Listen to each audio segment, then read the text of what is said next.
Hello everyone. जैसे कि हमने बताया था कि हम अगले लेक्चर में कुछ एग्जांपल्स लेके आएंगे सोल्व करने के लिए, तो वही हम लेके आए हैं एग्जांपल्स सोल्व करने के लिए। तो आपको भी आइडिया हो गया होगा बेंजीन एरोमेटिक, नॉन एरोमेटिक और एंटी एरोमेटिक के बारे में। तो अभी आपका काम क्या है कि अभी आपको एक स्ट्रक्चर्स जो दिए हुए हैं वो देख के आपको पता करना है कि कौन सा है, एरोमेटिक है, एंटी एरोमेटिक है या फिर नॉन एरोमेटिक है।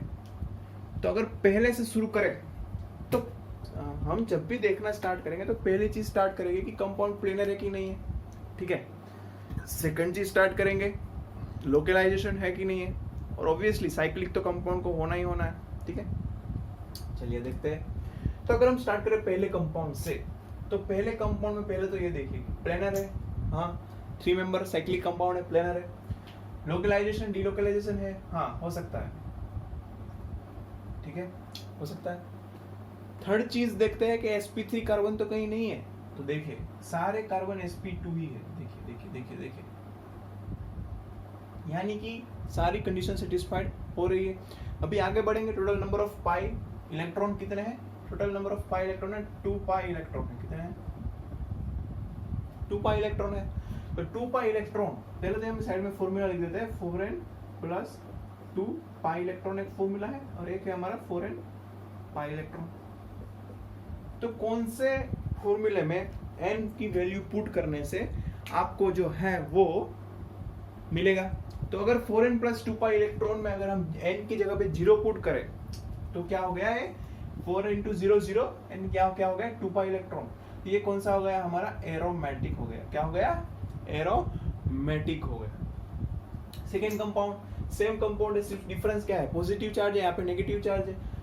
सिर्फ डिफरेंस कहाँ पे आएगा? नंबर ऑफ पाई इलेक्ट्रॉन में। यहाँ पे नंबर ऑफ पाई इलेक्ट्रॉन कितने थे? 2 पाई इलेक्ट्रॉन थे। कितने थे? तो एक चीज हम यहाँ पे लिख ही लेते हैं, अगर 2 6 10, अगर 2 6 10 अगर ये आ रहे हैं तो ये क्या हो गए? पाई इलेक्ट्रॉन वाले एरोमेटिक हो गए। क्या हो गए? एरोमेटिक। अगर 4 की टेबल वाले आ रहे हैं, किसकी टेबल वाले आ रहे हैं? 4 की टेबल वाले, 4 8 12, तो ये क्या हो गया? Anti aromatic. यहाँ तक नहीं जाएगा, 4 और 8 तक ही जाएगा, तो ये क्या हो जाएगा? एंटी एरोमेटिक हो जाएगा। यहाँ पे अगर हम कैलकुलेट करें तो 2 इलेक्ट्रॉन इसके और नेगेटिव के हम कितने कैलकुलेट करेंगे? 2। टोटल नंबर ऑफ कितने हुए? 2 और 2 4। तो कंपाउंड कैसा हो गया? एंटी एरोमेटिक हो गया। कौन सा हो गया? Anti aromatic. यहाँ पे आ जाते हैं। प्लेनर है, हाँ प्लेनर है, 4 मेंबर साइक्लिक रिंग है। डबल बॉन्ड कॉन्जुगेशन में है, हाँ है। कितने हैं? 2 2 4। कैसे कौन सा हो गया? 4 बोले तो एंटी एरोमेटिक। अगर यहाँ पर ये डबल बॉन्ड टूट के अगर यहाँ पे दोनों जो कार्बन पर है पॉजिटिव चार्ज आ जाए तो ये बन गया अभी हमारा एरोमेटिक। कैसे? हमें पता है प्लेनर तो है ही, साइक्लिक भी है, प्लेनर भी है, साइक्लिक भी है। एंटी एरोमेटिक क्यों था? क्योंकि 4 पाई इलेक्ट्रॉन बन रहे थे। कितने बन रहे थे? 4 पाई इलेक्ट्रॉन बन रहे थे, इसलिए कौन सा था? एंटी एरोमेटिक था। बट यहाँ पर देखिए, यहाँ पे कितने हो गए? 2 पाई इलेक्ट्रॉन हो गए। कितने हो गए? 2 पाई इलेक्ट्रॉन। पॉजिटिव के लिए हम कुछ काउंट नहीं करते। कितना हो गया? 2 पाई इलेक्ट्रॉन हो गए, तो ये कौन सा हो गया? एरोमेटिक हो गया। चलिए सेम चीज यहाँ पर क्या आ गया है? नेगेटिव चार्ज आ गया है। क्या आ गया है? नेगेटिव चार्ज आ गया है। तो क्या होगा? 2 2 4 2 6 6 पाई इलेक्ट्रॉन। 6 पाई इलेक्ट्रॉन बोले तो क्या हो गया? एरोमेटिक। क्या हो गया? एरोमेटिक। अगर यहाँ पर हम 1 पुट करें n की जगह पे 1, तो 4 प्लस 2 कितना हो गया? 6 पाई इलेक्ट्रॉन। कौन सा हो गया है? एरोमेटिक हो गया। अब आते हैं ये वाले पे। तो यहाँ पर कुछ करने की जरूरत ही नहीं है। यहाँ पे ये आपको कौन सा कार्बन दिख रहा होगा? sp3 कार्बन दिख रहा है। अगर sp3 कार्बन दिखा, क्या पुट कर दोगे? नॉन एरोमेटिक पुट कर दोगे। क्या पुट कर दोगे? Non aromatic. यहाँ पे आते हैं, तो यहाँ पे 5 मेंबर रिंग है, ठीक है, कॉन्जुगेशन है यहाँ पर पाई बॉन्ड्स के बीच में, ठीक है। कैलकुलेट करते हैं 2 2 4 पाई इलेक्ट्रॉन, 4 पाई इलेक्ट्रॉन यानी कि एंटी एरोमेटिक। सेम 2 2 4 2 6 2 2 4 2 6 2 2 4 2 6 कितना हो गया? एरोमेटिक हो गया। ये तो आपको इजीली यहाँ तक पता चल गया। अभी आते हैं हेट्रोसाइक्लिक कंपाउंड की तरफ। कहाँ पे आते हैं हम? हेट्रोसाइक्लिक कंपाउंड की तरफ। तो यहाँ पे किस तरीके से आप कैलकुलेट करोगे? तो पहली चीज तो साइक्लिक रिंग है, हाँ है। प्लेनर है, हाँ है।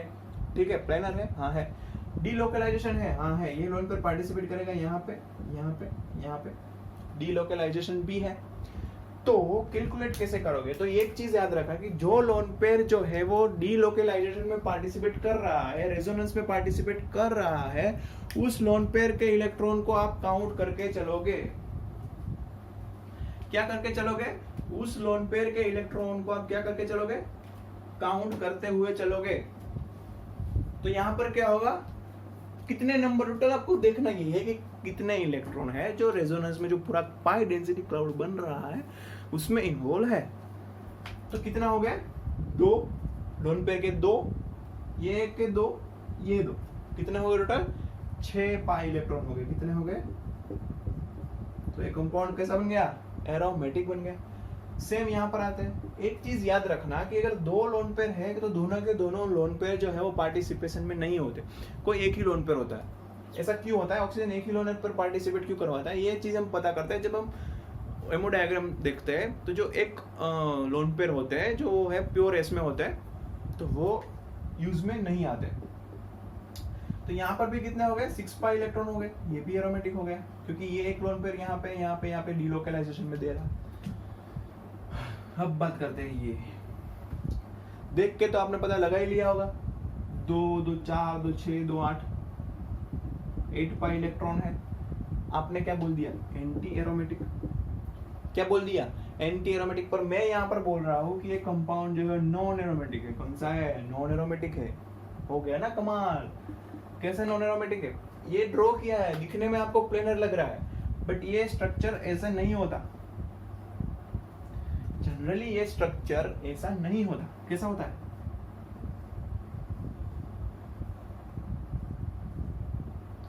कुछ इस तरीके का होता है। जैसे बोलते हैं बाथटब होता है ना, बाथटब, कुछ इस तरीके का होता है। यानी कि ये कंपाउंड कौन सा है? नॉन प्लेनर हो गया।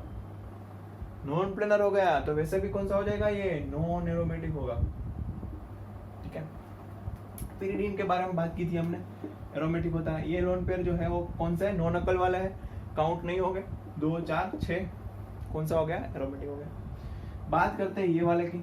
तो यहाँ पर देखिए ये ऑक्सीजन के एक लोन पेयर यहाँ पर रेजोनेंस में इन्वॉल्व हो गए। तो 2 2 4 2 6 पाई इलेक्ट्रॉन कौन सा हो गया? एरोमेटिक हो गया। एक लोन पेयर इन्वॉल्व है तो उसके लिए हम कितने 2 इलेक्ट्रॉन काउंट करेंगे। ठीक है, तो ये कुछ एग्जांपल्स थे जो आपको देख के ये देखना है कि प्लेनर है, sp3 कार्बन नहीं है, ये सारी चीजें आपको देखते हुए चलना है। ठीक है, डीलोकलाइजेशन ठीक से हो रहा है कि नहीं हो रहा है। तो अगर मैं कुछ इस तरीके का स्ट्रक्चर दे दूं आपको, चलिए देखते हैं। अगर मैं कुछ आपको इस तरीके का स्ट्रक्चर ड्रॉ करके दे दूं,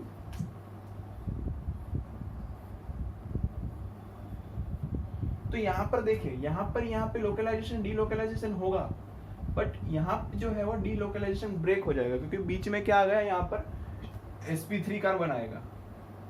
तो ये कौन सा होगा? नॉन एरोमेटिक होगा। कौन सा होगा? नॉन एरोमेटिक होगा। तो यहाँ पर एक कमाल की बात हम अभी आपको बताते हैं।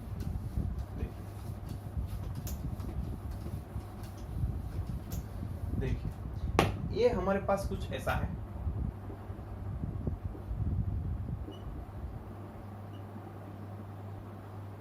ये हमारे पास कुछ ऐसा है। कैसा है? ऐसा है। अगर 3 मेंबर का ये साइक्लिक असाइक्लिक कंपाउंड, अगर इसको हमने साइकिल में कन्वर्ट किया तो कुछ इस तरीके से बन जाएगा। ठीक है, अगर पॉजिटिव की जगह पर नेगेटिव चार्ज लेके आए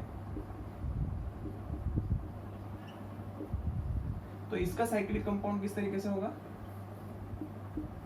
कुछ इस तरीके से होगा। तो यहाँ पर हमने जब नोटिस किया तो यहाँ पे जो इसका साइक्लिक कंपाउंड था वो मोर स्टेबल था और यहाँ पर इसका एसाइक्लिक कंपाउंड मोर स्टेबल था। ऐसा क्यों? ऐसा क्यों? ऐसा क्यों हुआ? तो जब ये असाइक्लिक कंपाउंड से साइकिल की तरफ को जा रहा है, ये असाइक्लिक है, साइकिल की तरफ को जा रहा है, तो यहाँ पे ये कंपाउंड कैसा हो रहा है? हमने देखा एरोमेटिक बन रहा है। कौन सा बन रहा है? एरोमेटिक बन रहा है। बल्कि यहाँ पे जब ये साइक्लिक की तरफ जाता है तो यहाँ पे कौन सा बन रहा है, एंटी एरोमेटिक बन रहा है, और anti aromatic compound is highly unstable. हमने देखा था ना सबसे ज्यादा स्टेबल कौन से होते हैं, एरोमेटिक होते हैं, फिर आते हैं नॉन एरोमेटिक और एंटी एरोमेटिक, लास्ट में आते हैं स्टेबलाइजेशन के ऑर्डर में। यही वजह है कि यहाँ पे असाइक्लिक साइक्लिक में जो कैटायन वाला है उसका साइक्लिक ज्यादा स्टेबल है, एनायन वाला है उसका असाइक्लिक ज्यादा स्टेबल है। ये एरोमेटिसिटी का जो कंसेप्ट है उसको हम एसिडिटी कंपैरिजन में भी इस्तेमाल कर सकते हैं। कैसे, आइए देखते हैं। चलिए मैं कुछ कंपाउंड ड्रॉ करता हूं, ये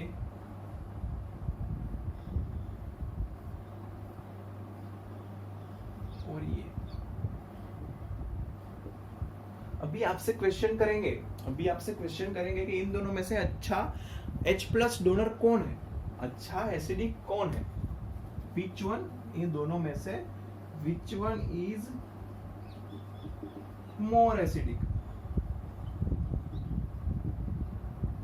अभी एरोमेटिसिटी पढ़ ली, पता चल गया एंटी एरोमेटिक नॉन एरोमेटिक क्या है, यहाँ पे आके फंस गए। ये तो एसिडिटी पूछ ली, क्या पूछ लिया, एसिडिटी पूछ ली, ऐसा तो कभी पढ़ा नहीं था।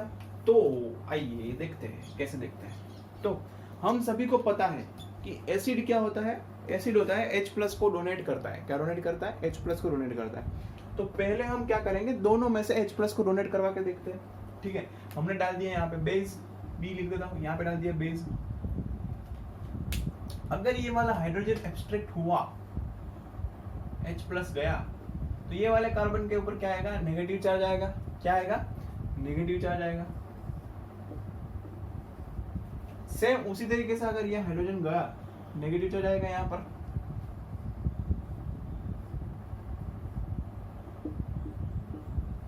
तो देखिए यहाँ पर देखिए, यहाँ पर देखिए, यहाँ पर देखिए, यहाँ पर ये भी नॉन एरोमेटिक था, sp3 कार्बन था, इसलिए ये भी नॉन एरोमेटिक था। क्या था, ये भी नॉन एरोमेटिक था, ये भी नॉन एरोमेटिक। जब इसने H+ डोनेट करके ये कार्बन आयन बनाया तो ये हो गया अभी एंटी एरोमेटिक हो गया। क्या हो गया, एंटी एरोमेटिक हो गया, एंटी एरोमेटिक। कोई स्टेबल में से अनस्टेबल बन रहा है, स्टेबल में से क्या बन रहा है, अनस्टेबल बन रहा है, नॉन एरोमेटिक से एंटी एरोमेटिक बन रहा है। हमने देखा था ना, एरोमेटिक जब सबसे ज्यादा, फिर non aromatic and then anti aromatic. This is the order of stabilisation. But ये नॉन एरोमेटिक स्टेबल में से एंटी एरोमेटिक कहाँ पे बन रहा है, अनस्टेबल की ओर जा रहा है, यानी कि वो अपनी स्टेबिलिटी जो है वो लूज कर रहा है। तो ये कभी H+ डोनेट करना नहीं चाहेगा। कोई भी खुद की स्टेबिलिटी छोड़ के अनस्टेबिलिटी चाहेगा, नहीं चाहेगा। ये H+ नहीं डोनेट करेगा इतनी इजीली। बात करते हैं यहाँ पे, ये देखो, ये कौन सा था, नॉन एरोमेटिक था। यहाँ पे ये कौन सा बन गया, एरोमेटिक बन गया। 2 2 4 2 6 कौन सा बन गया, एरोमेटिक बन गया। यानी कि इसका प्रमोशन हुआ, नॉन एरोमेटिक से एरोमेटिक। क्या हुआ, प्रमोशन हुआ, नॉन एरोमेटिक से एरोमेटिक। स्टेबल था non aromatic, but aromatic more stable हो गया, यानी कि प्रमोशन हुआ। इसका तो डिमोशन हो रहा था, नॉन एरोमेटिक था, वहां से एंटी एरोमेटिक जाने की बात कर रहे थे।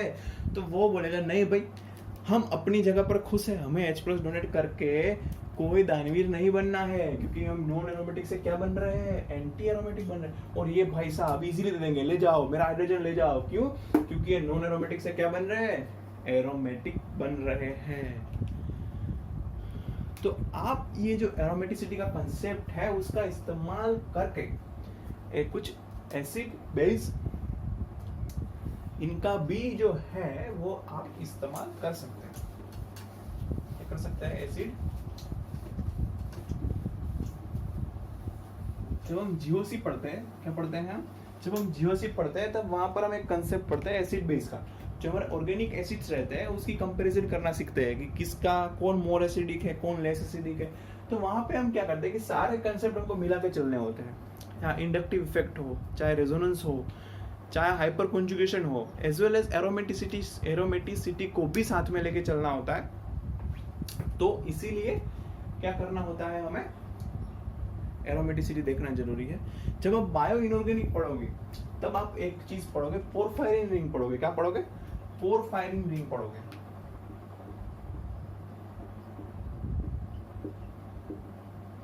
तो एक चीज याद रखना है कि जो पोरफायरिन रिंग होती है वो भी क्या होती है, एरोमेटिक होती है। क्या होती है, एरोमेटिक होती है। तो ये चीजें आपने अभी समझ ली कि क्वेश्चन कैसे सोल्व करते हैं। अभी जो है वो हम डिटेल्स में जाना स्टार्ट करेंगे, aromatic, anti aromatic, non aromatic के कुछ टाइप्स भी देखेंगे और कुछ इंटरेस्टिंग बातें भी करेंगे हम, तो वो अभी हम आगे देखेंगे। बट यहाँ पे बेसिक चीज आपको क्लियर हो गई कि कोई बेसिक कंपाउंड देके आपको अगर पूछ लिया जाए कि ये एरोमेटिक है, नॉन एरोमेटिक है, एंटी एरोमेटिक है, तो आप इजीली आंसर कर पाओगे। तो नेक्स्ट लेक्चर से हम थोड़ा और डिटेल्स में देखेंगे।